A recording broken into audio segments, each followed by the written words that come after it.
So I've added a lemon toner and turmeric mist to my daily um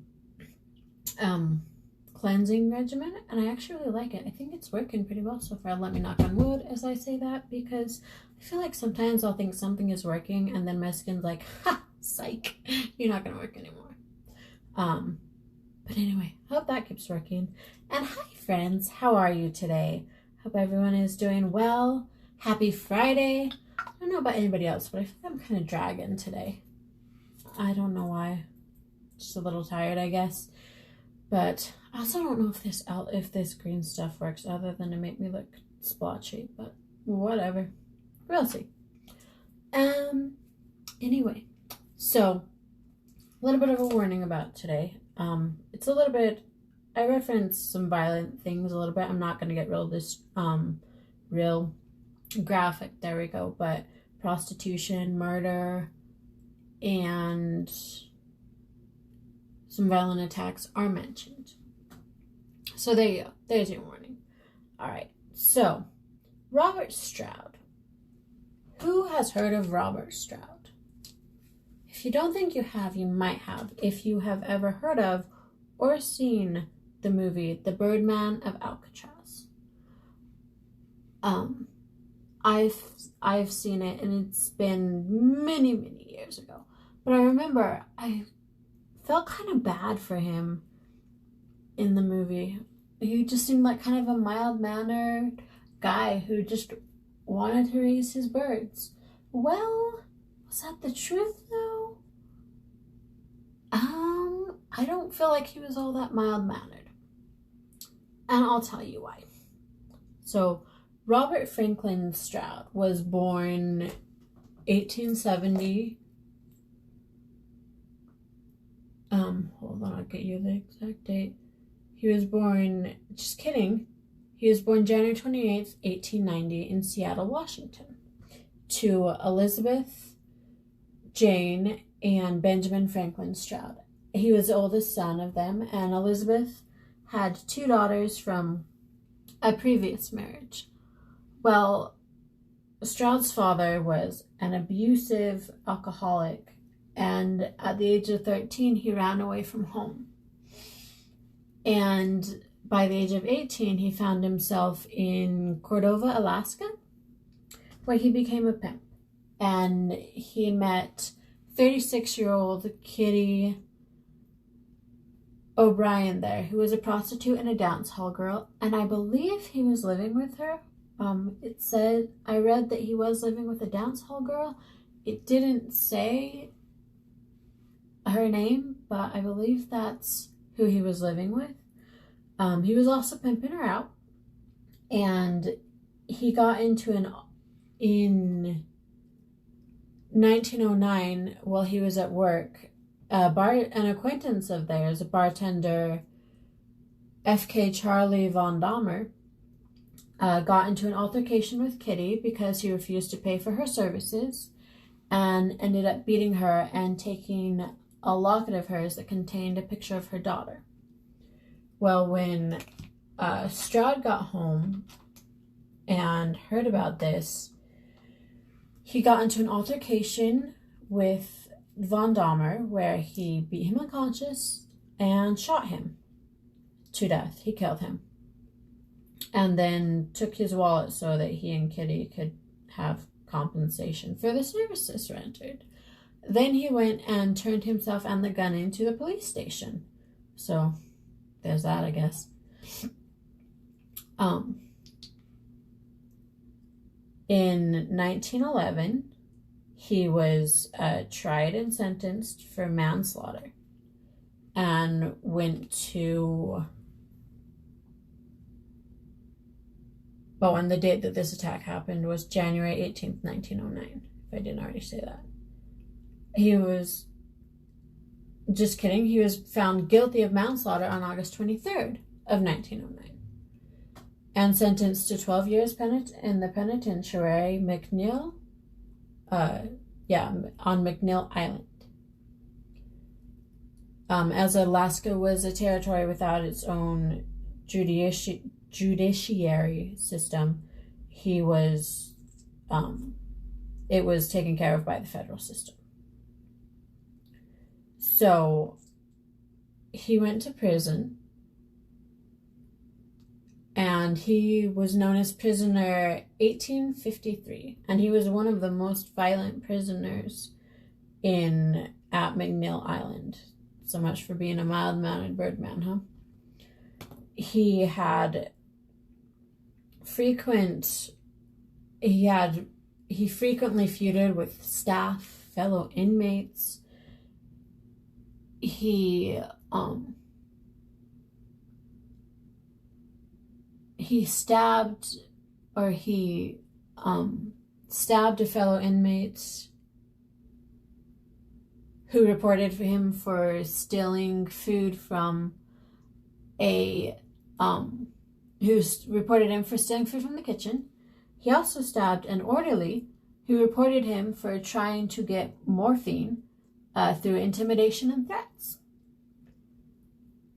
Lovely guy, right? He also stabbed another inmate who was reportedly involved in the plot to smuggle in the drugs. And you know what? I'm pretty sure I forgot to introduce myself.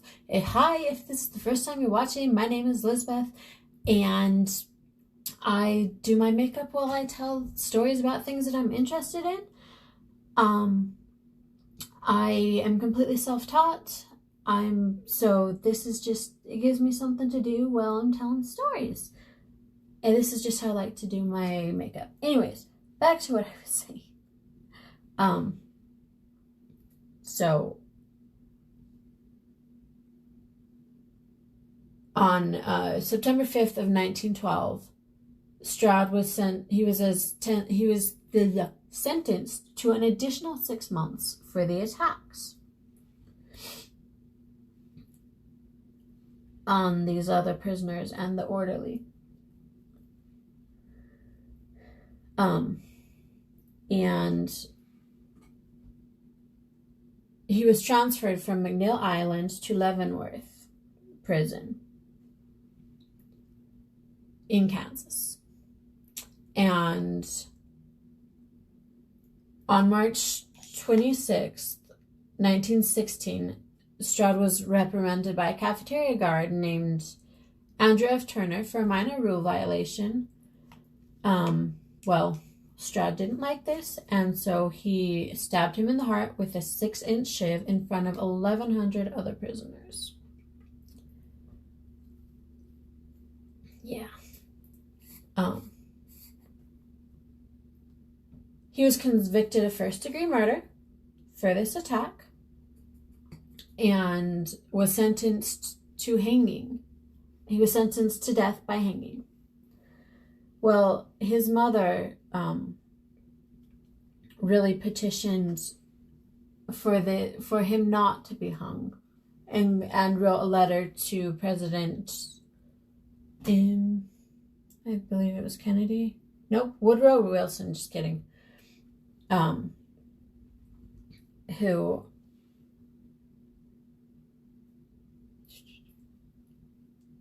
Whoa, hold on just a sec.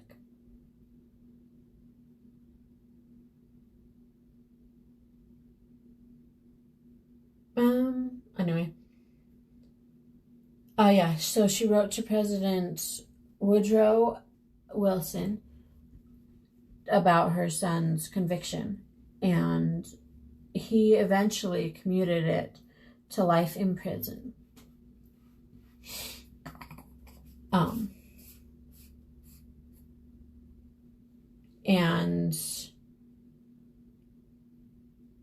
But he was going to spend the rest of his life in solitary confinement.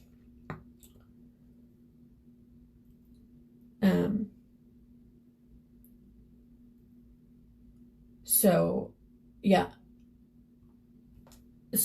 he escaped the death sentence, but was to spend the rest of his life in solitary confinement. Oh, and he spent 54 years in prison, 43 of those were spent in solitary confinement, which just sounds terrible to me. Like, I don't know. I would go crazy spending that much time in solitary confinement. But anyway, back to what Robert Stroud. So while he was at when he was at Leavenworth in 1920, he found a nest in the prison yard of some injured sparrows. And he rescued them and he raised them to adulthood. Well, this started his interest in birds, and he ended up over his time in prison, he ended up rescuing, I believe, 300.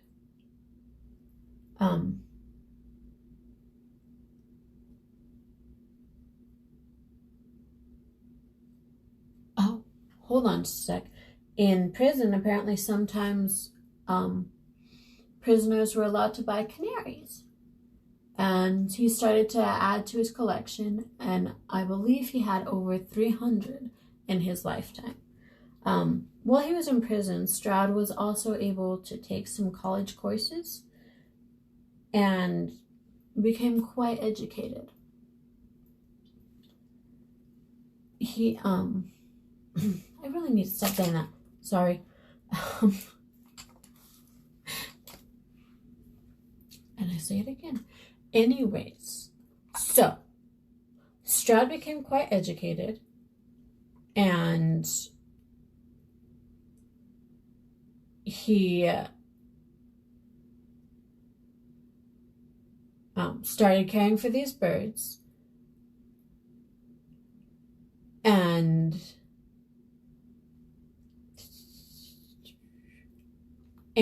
which he could sell to help support his mother. And he could sell for like supplies and stuff to help support his mother. And so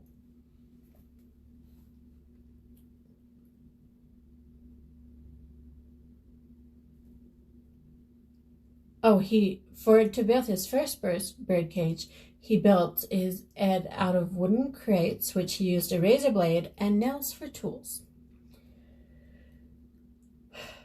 Why he had a razor blade? Well, maybe just so he could shave. I don't know. But for a notoriously violent prisoner, that just seems a little risky, but different times, I guess. I don't know. So his visitors would also bring Stroud canaries for his collection.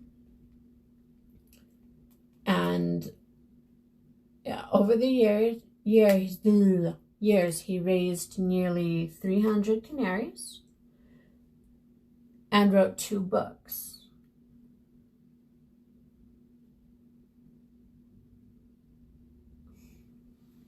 Sorry. There we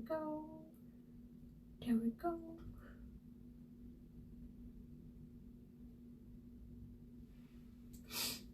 Okay, so his books were called, it was a 60,000 word treaty called The Diseases of, I don't want that brush.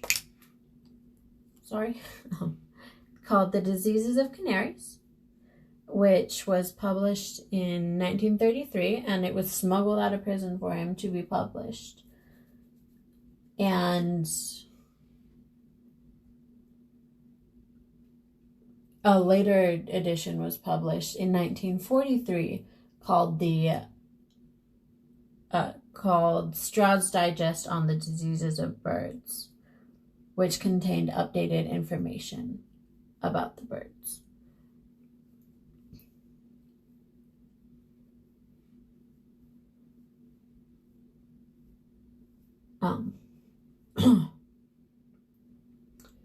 He made several important contributions. There we go. That's what I'm looking for, to avian pathology, and he.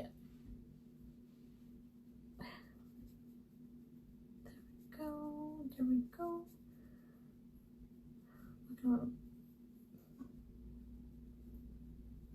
Sorry. I'll be right with you. Anyway, so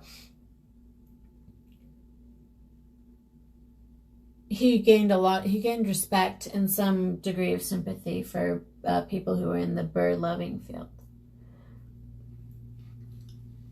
I mean, he did seem to do really well with those birds.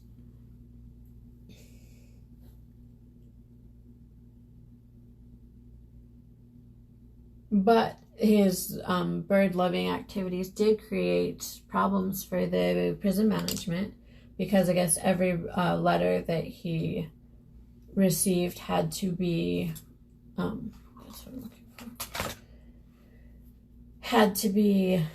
opened and copied and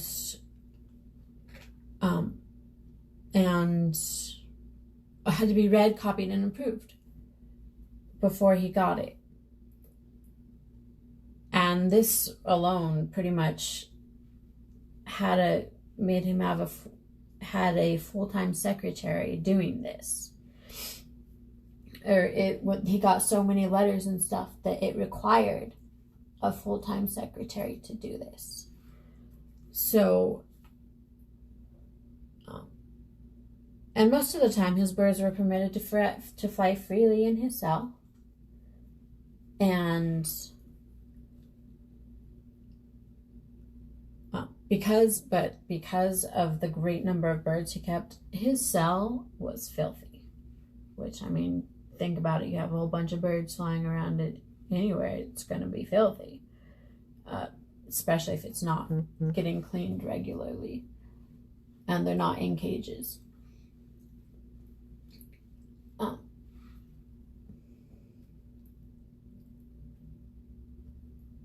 In 1931, there was an attempt to force Stroud to get rid of his birds and discontinue his business, which failed.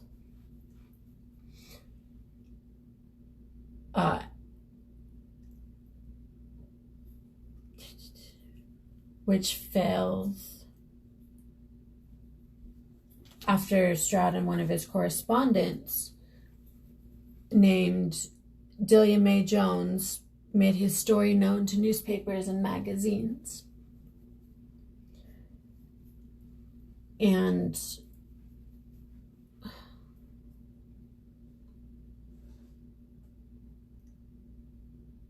so a 50,000 signature petition was sent to President Hoover, and which resulted in him being allowed to keep his birds.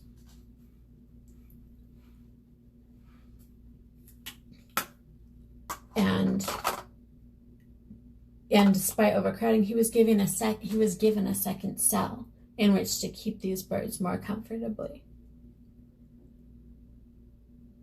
And Jones and Stroud grew so close that she actually moved to Kansas to be closer to him and started a business with him, selling his medicines, and because he had developed medicines for these birds as well.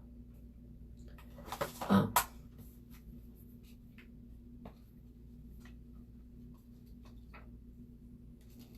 got to show you this palette. I'm going to try not to. There we go. Maybe. It's really pretty. I like it.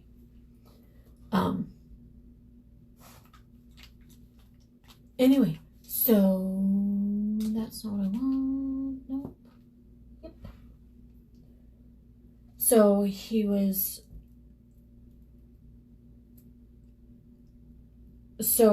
But the prisoner officials were they're just like, we're done. They didn't want to deal with his activities or they just didn't want to deal with his birds and activities, and probably didn't want to deal with him anymore. So they continued trying to get him transferred out of Leavenworth, which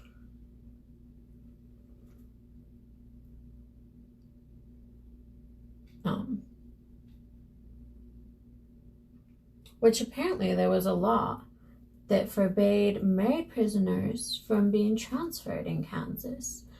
So Jones and Stroud got married.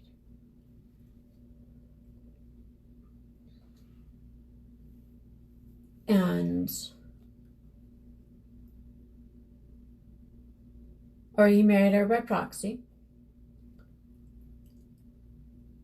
which infuriated the prison officials, and they would not allow him to correspond with his wife, which I'm sure did not go over well. I feel like there's no way that could have gone over well.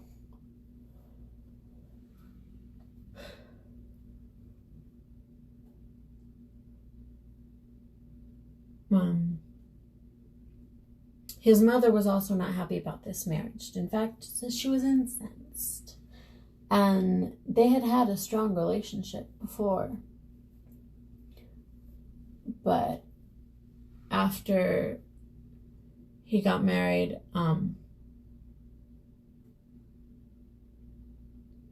where previously she had been a strong advocate for him, now she started working against him.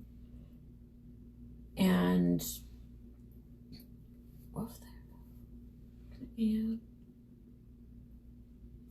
something.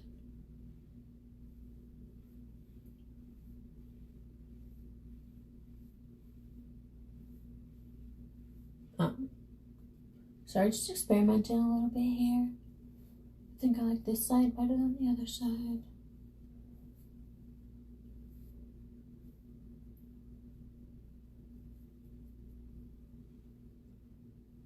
Yeah, I like that side better than this side.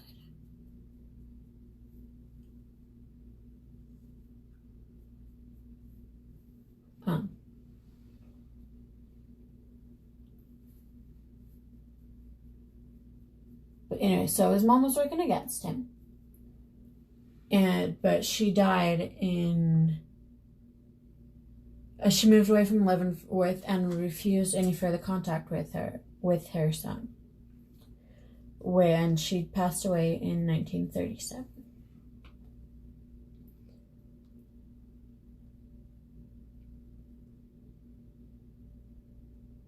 In 1933, Stroud posted an advertisement saying that he had not received any royalties from his books. The publisher complained to the warden about this, and as a result, proceedings were initiated to transfer him to Alcatraz.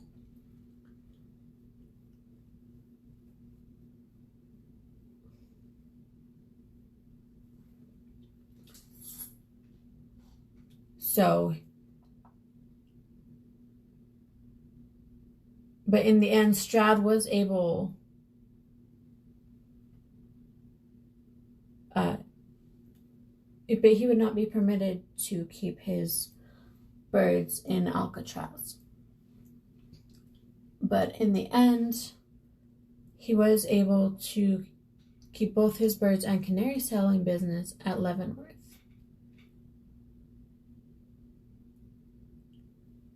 He mostly, and also, going back to previously when he had stabbed the guard, he had almost been done with, it was for a minor infraction, and it was going to result in him not being able to see his younger brother, who he had not seen in almost 8 years.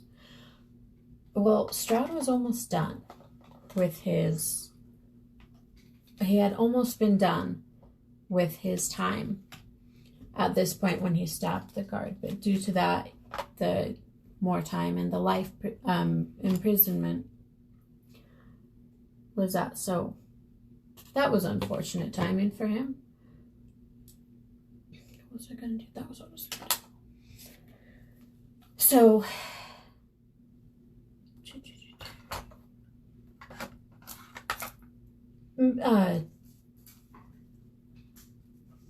Stroud mostly was able to avoid fights for the next several years until it came to a fight over some equipment that he'd requested for his lab.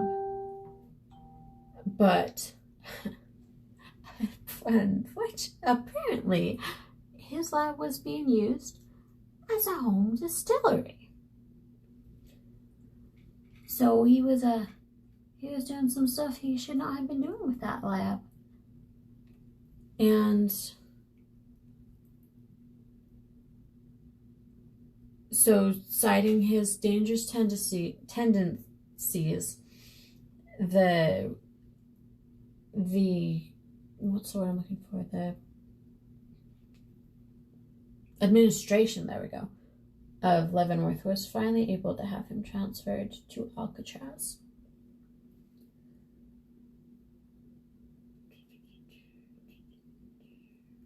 Oof.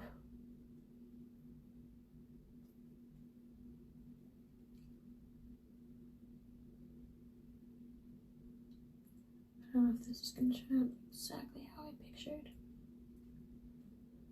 But it might turn out good anyways. So there's always that. Ooh, I like the gold.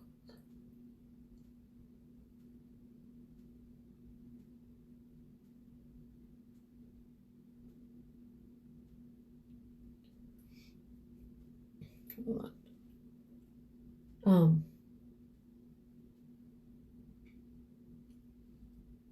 Give me just a sec.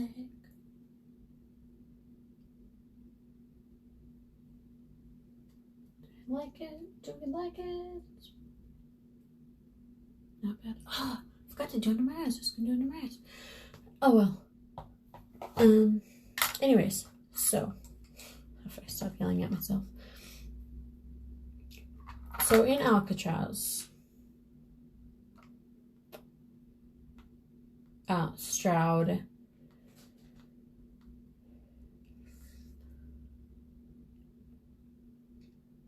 was transferred on December 19th of 1942, where he... Hold on just a sec, are you okay? Just in an argument on Facebook. Oh, okay. He was transferred on December 19th, 1942, and he became inmate number 594.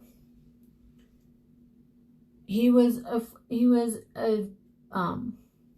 reportedly not informed before that he was going to be transferred and leaving his beloved birds behind.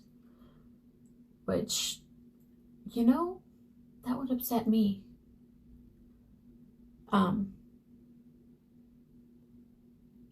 And he was given just 10 minutes notice of his departure.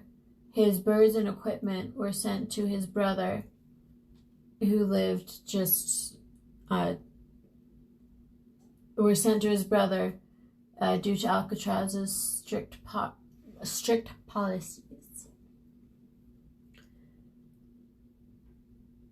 And due to their strict policies, he was unable to continue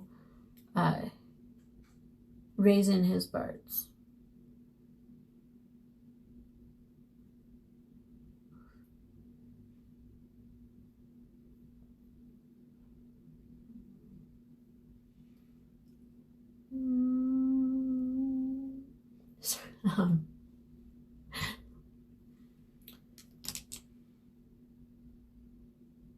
In a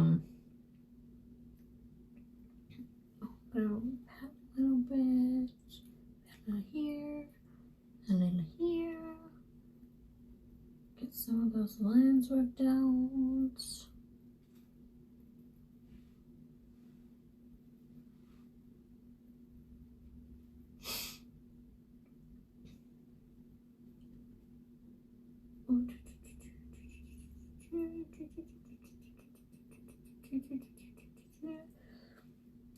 One day, I feel like I'll become better at this. I feel like, well, I don't know. I feel like I'm making improvements, but one day I'll be good at this. Both my makeup and talking. Or talking and doing my makeup at the same time. Where did that go? No, there we go. Okay. So, in 1943, he was diagnosed by psychiatrist Rodney Emrich with an IQ of 112. I'm trying to do winged today. I haven't done winged for a while, so I'm not sure if this is going to work out how I want it to. So we'll see.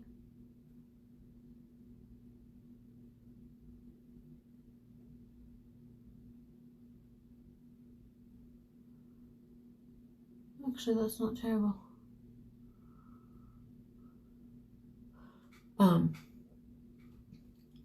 But he although apparently his initial report in 1942 at Leavenworth, I believe,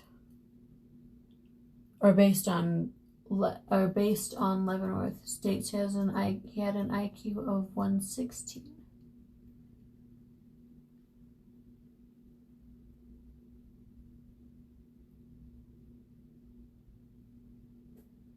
Anyway, he had an IQ of either 112 or 116.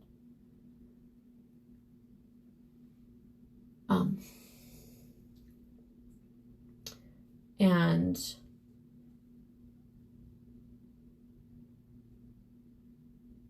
while in Alcatraz, he wrote 2 manuscripts, Bobby, an autobiography, and Looking Outward, a history of the U.S. prison system from colonial times to the formation of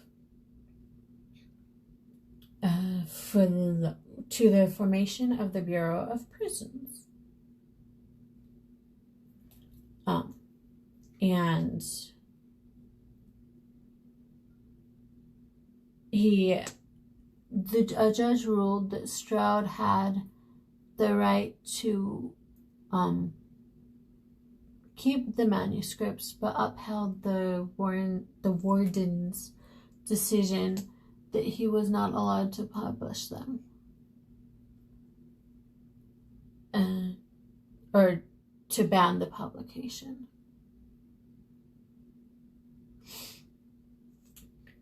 After Stroud's death, the manuscripts were given to his lawyer.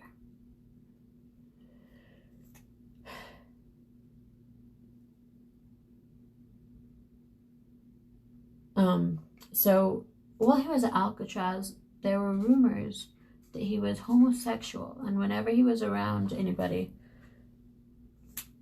he was watched very carefully because apparently there were just rumors that he was homosexual, or that because prison officials were very aware of his overt homosexual tendencies.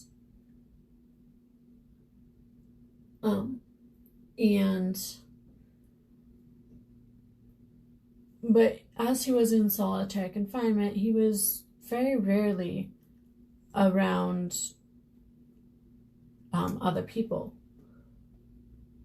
Because again, solitary confinement. And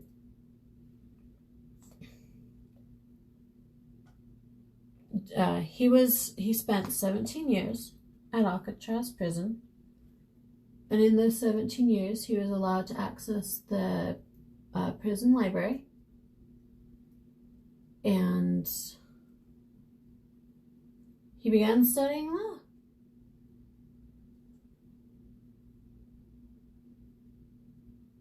which, hey, there are worse uses of time. Worse uses you could put his time to. And occasionally he was permitted to play chess with one of the guards.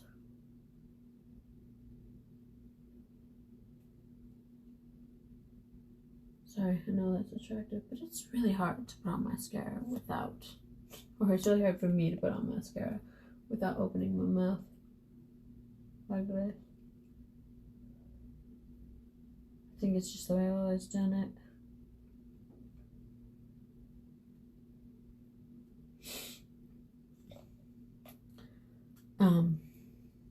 And Stroud began petitioning the government that his long imprisonment should fall under cruel and unusual punishment.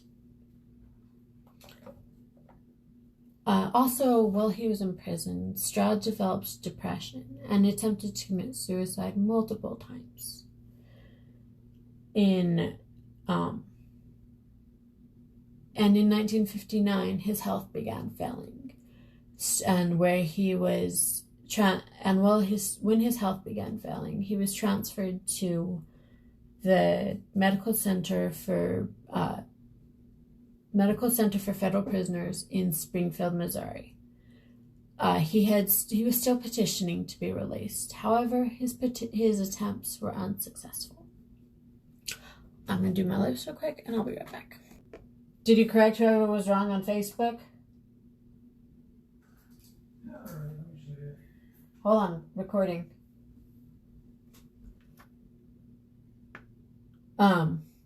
Anyways, so there we are. There we have it. I kind of really like I'm liking the neutral, kind of more neutral eye with the brighter lip. I like it. Like this look. I'll do it again. Anyway, so back to Robert Stroud. He was transferred to the medical center, and on November 21st, 1963, he died at the age of 73. So he was never released from the federal prison or from the federal prison system, and he spent 54 years of his life in prison. 42 of those were in solitary confinement. It doesn't pay to kill guys. Don't break the law. Don't end up in prison, and everything will be great. Anyway, I hope you enjoyed watching today, finding out a little bit more about Robert Stroud, also known as the Birdman of Alcatraz, which, I don't know why they actually call it the Birdman of Alcatraz, because all his Birdman activities were in Leavenworth. So I feel like he was actually the Birdman of Leavenworth. Who knows? Maybe the Birdman of Alcatraz had a better catchy ring. Oh, and also, I guess he was never allowed to watch the movie because he was alive when it came out. He was never allowed to watch it. And anyway, that's it. Thanks for watching today. Please remember always to be patient and kind in your interactions with people. Everyone has a story, and we don't know what it is. So always be patient and kind. And I will see you next time. Bye!